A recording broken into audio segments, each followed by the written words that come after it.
Hello everyone, I'm Steve, a Scottish adventurer and wild camper, travelling around Scotland capturing sunsets and sunrises. I talk about tents and all things camping, the places I go, the views I get, and of course, the people I meet.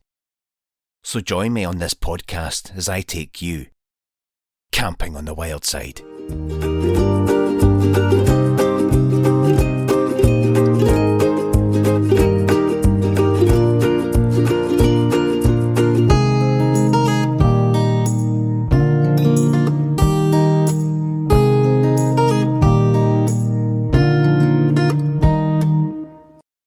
Welcome to my podcast channel. First of all, apologies for my long absence. I've been contacted a few times by people asking when I was doing another podcast, so I do apologise sincerely. So if you're new to this channel and this is your first time listening, thank you. So what do I do here? Let me give you a quick brief. I'm Steve, and I work in the world of performing arts and have a huge passion for the outdoors. Since I could walk, I guess. I've been camping for over 40 years. I still don't class myself as a professional. Why, you ask? Well, because gear changes, places change, and laws change. And all I do this is for a hobby. So what's the podcast about? So I run a YouTube channel called Camping on the Wild Side. And when I get away wild camping, I film my trip and upload it to my channel. In this video, I show you my tent, all my camping gear, the foods, and any equipment I use. And of course, the views I see. I started the podcast a while back because not everyone has YouTube, and podcasts are becoming more popular with people travelling around and on the go.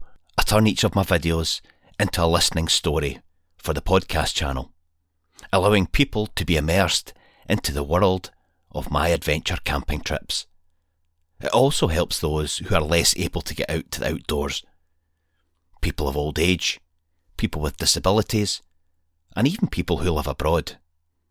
So it's a different way to get you to hear my adventures. It's quite nice laying in your bed or in a quiet place listening to a podcast story, so I hope you enjoy mine. My adventure podcasts are true. They are not exaggerated or beefed up in any way. You can watch the video for each of these podcasts on my YouTube channel, if you like, at Camping on the Wild Side. So now that's the brief. Go and grab a cuppa and a biscuit, put your feet up, and let's begin. I haven't been camping since October 2023 due to work and life. I won't butter this up, but like many of us, I went through a period of not being able to think properly. I couldn't pinpoint it to anything. It was just a combination of the cost of living, worry, and anxiety. So that put a dampener on my life for a time. The festive period and into January wasn't great weather, to be honest, so that added more time in the house. I'd been watching some YouTube channel videos of other campers and seen them get their tents shredded in the wild storms we had, or been frozen and had to pack up and head back to their car. I've been there, and I've done that, and that's not what I needed to do after such a long time off. So nearing the end of January, I was itching to get away. I picked up the Scottish Bothy Bible book by Jeff Allen and flicked through it to see where I could go. After much head scratching, I decided on 2 bothies, both in Dumfries and Galloway, and not far away from each other, so I could do them both in the same weekend. So I'd settled on Kettleton Byre Bothy as my first of 2 bothies. So all was left to do was to pack my rucksack. Easy, yeah? Absolutely not. I'd actually forgotten how to pack my rucksack. For some strange reason, I couldn't figure out what to take and what to eat. I put this down to not having done it for ages. It was actually a horrible feeling. Eventually, after packing and repacking, I was sorted. So what I packed?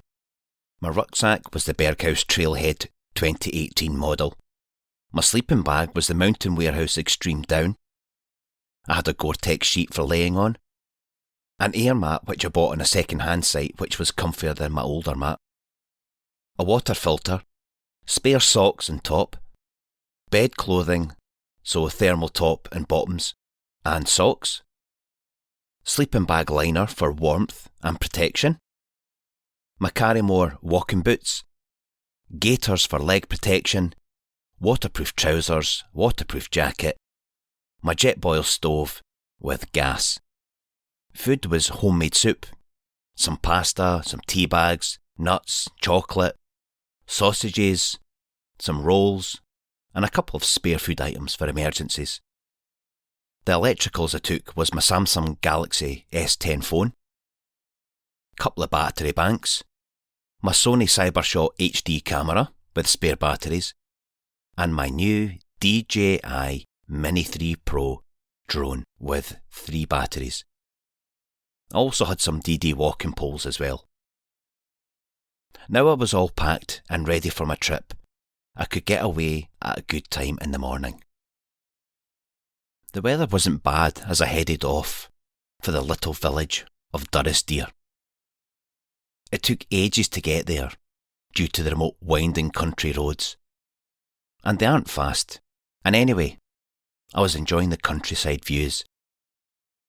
I eventually got there about noon, which was good going. Durrisdeer is a quiet, sleepy village of around 15 houses, if that, and a church. A beautiful little place. Parking the car and getting myself sorted, it was still a task at this point. I was still nervous as I hadn't been out for months, so I was a bit flustered until I got my boots and my rucksack on. I slowly walked down the road and off to the left, along a farm country track with farmland on each side filled with sheep. All I could see was hills to my left and green fields reaching out to the distance on my right. A few birds caught my eye, and then the distinct fanned tail and colours of a couple which took me by surprise. It was a couple of red kites. Fantastic to watch. They soared in the sky above me and on occasions came down so low I got a good view of them. They flew off into the distance and disappeared, so I carried on my walk. The weather was still good, a little cool, but it was early February. Through some gates and into the hill, still on the track, which was good underfoot. The hills opened up with no trees in the area. The hills were covered with a mixture of heather and bracken. In amongst them were pens of pheasants and partridges, as this was a working shooting estate. There were many partridges flying about in the area as I continued up the ever-increasing track. Some stone underfoot. I was out of shape and the walk was telling me so. I was unfit as I huffed and I puffed most of the way up. The area was beautiful. The winter colours of brown and greens covered the hills. A stream ran below me to my right, so I didn't think a water supply would be far away. I could see the top of the track where a gate stood, so it was a good indicator for a rest. As I reached the gate, surprisingly, the little bothy stood against the hillside. I didn't realise it was there.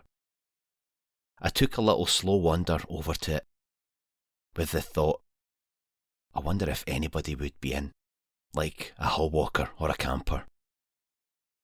Or actually, would it be open? This was Kettleton Byre Bothy, a small one-room stone cottage with an adjoining storeroom. A window with dust and cobwebs made it look very interesting. I took a step up to the green door and gave it a knock, pulling back the bolt to open it just to alert anyone inside of my presence. I said hello, but got no reply. So I entered the second door and walked into the small main room. Nobody was here, and a natural relief and happy thought entered my head. "It's mine," I said. "Hopefully." We all think that and want that when we get to the bothy. It was dark inside due to only having one window, and with the doors wide open helped bring more light in. I managed to unpack my rucksack and get the essentials out and in place. My sleep system was the priority, so I got that done, and the air mat was needing blown up, so I did that and sorted the sleeping bag. The sleeping bag liner tucked down inside my sleeping bag, my night clothes and water bottle were placed on top. It was easier to find them. After that, I got my food items out, and more importantly, I got my soup on the go. Igniting the jet boil stove with a few clicks to heat it up, since I was pretty hungry now. The jet boil stove is a great stove for heating and boiling things very quickly. I took a minute to walk outside and take in the scenery around the bothy. It was lovely, and a perfect setting for a bothy location. Surrounded by hills, it was just great, and very quiet. This was my home for the night. I had brought some coal and a small amount of kindling to keep the fire going, so I placed that by the metal stove. My soup started to heat up nicely, and I let it simmer away. My gear was everywhere, so I tidied things up just in the off chance people might come in. The steam from the soup was a good sign that it was near ready. Turning the stove off and unclicking the main canister of the jet boil. See, that's the good thing about these stoves, that you just eat everything from the canister, watching you don't burn yourself. Sitting down with steaming hot soup was bliss. The soup was fantastic, just hot enough to warm my insides and my hands at the same time. Scraping the remainder of soup from the bottom of my pot, I admitted that it was all finished. A well-needed feed that soup was, and hit the spot. Taking my camera, I went for a last wander along the track, further up into the hills. Not too far, just a wee wander. The views were amazing, and it was at that time where I could do some time-lapse footage of the dark clouds coming in as the sun started to set. I could feel the cold nipping around my face and hands, so I didn't spend too long out. Getting back to the bothy was a nice feeling, and now I could concentrate on cutting some extra firewood and make the fire ready to light in the next 30 minutes, after I'd had a little cup of tea to warm my hands. A flick of the lighter, and the paper at the bottom of the fire crackled alight. Spreading underneath the wood, it quickly started to warm up. A gentle blow made sure it didn't go out and brought more flames to grow. You can't beat starting a nice fire in a bothy. The heat, the glow, the sound of crackling pieces of wood makes it very romantic and takes many of us back to our childhood.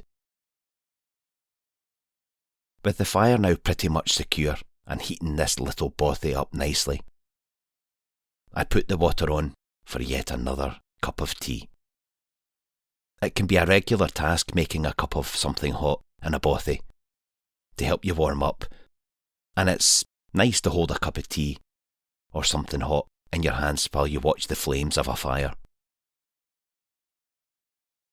The fire was established, so I could now sit down and look at some of the magazines that had been left from other users in the bothy. A good selection of wildlife ones were to hand, as well as some other ones from the Mountain Bothy Association, who just so happened to run and maintain this bothy. You can check them out at the Mountain Bothy Association website, where you can also see all the other bothies they actually deal with around Scotland. As darkness started to make the fire the only source of light in the bothy, it was time to get the candles I brought and get some more light in this place. I had 4 candles alight, making this place very cosy. With the fire heating away, it was pretty comfortable to say the least. Still nobody had came to the bothy, so I was pretty confident I would have it all to myself. But stranger things have happened, with people turning up at all hours in the night. I was a little peckish, so I made some pasta. Just one of these plain packets, nothing fancy, just plain and simple, which worked a treat. And then followed by, a cup of tea. That was me fed and watered for the night. It wasn't late, but I was feeling very weary, so all the coal I brought went onto the fire to keep it going as long as I could, and then boiled some water to make my hot water bottle, which is one of these items I always bring. It gets put into the sleeping bag to warm things up before I jump into it. I got changed into my thermal clothing as my last task before I get into my sleeping bag, and in a bothy setting this can be pretty chilly. It was very dark as the candles went out. In fact, it was pitch dark. I couldn't see my hand in front of my face, and for me, that was way too dark. I'm not used to sleeping in complete darkness, so your mind doesn't let you actually get to sleep. So out my sleeping bag I got, crossed the cold stone floor, and lit a fresh candle. That would give a little light so I could sleep better, or at least try to. I managed to drift off while being very warm and cosy in my sleeping bag. I always toss and turn, so I'm a bit of a fidget. I'm like a dog. I always turn round and round, trying to get that comfy spot. I awoke with daylight shining through the small skylight window, which startled me, as I didn't even know what time I went to bed. I did wake a couple of times during the night due to my air mat deflating, so I had to get out my sleeping bag and blow it up again. Not ideal, so that's why I slept in. A lovely fresh morning met me as I opened the door of the bothy, letting a rush of fresh air in. It was dry, and it was a nice start to the morning. Cup of tea on the boil while I got changed into my walking trousers and top, which were freezing to put on. At least I put my walking socks inside my sleeping bag, which was good to help them dry, so they were warm. It's a horrible feeling as you put on cold clothing until you jump around trying to tell your body to warm up. Boots on and cup of tea in hand to start the wake-up process. I had a good breakfast planned, which was sausages and a couple of rolls. The worst thing about taking things like rolls as a treat for your breakfast is that they never look like rolls when you finally get to camp. The sausages were sizzling away in the pan, and I had to try and salvage my rolls after they'd been flattened by my rucksack contents. So, with a sharp knife, a gentle slice, and cut them in half, trying to save them as best as I could. Freshly cooked sausages on a roll is one of the best bothy breakfasts you can have. A great food to help you warm up, and at the same time, fill your stomach. 2 rolls were eaten for breakfast, and that was just perfect. And yes, yet another cup of tea was had. It was a lazy morning, so after breakfast, I packed my rucksack, cleaned the bothy as we do. It's part of a ritual to tidy up after you stay, so it's clean and tidy for the next walker. With the last bit of filming done, I said goodbye to the bothy with an entry into the bothy book, which is a little paragraph of what you thought and how your stay went. Some folk write some great stories and tales of their adventures, and they're always good to read. Anyway, I closed the door of the bothy and started to make my way back to the car, which was all downhill. Ravens, buzzards, and the odd red kite were flying about me as I headed down the track as the bothy disappeared out of sight behind me. As part of being a wild camper and bothy user, I tried to take a bag with me so when I walk back, I can pick the odd piece of rubbish to do my little bit of extra for the countryside and to help the landowner out. It was a lovely walk back as I neared the village of Durrisdeer and back to the car. This was where my Bothy adventure at Kettleton Byre ends. It was a lovely experience, a lovely Bothy, and in a picture setting. If you would like to see the video that this podcast is based on, you can check out my YouTube channel at Camping on the Wild Side. Maybe you can leave a comment on one of the videos of your choosing.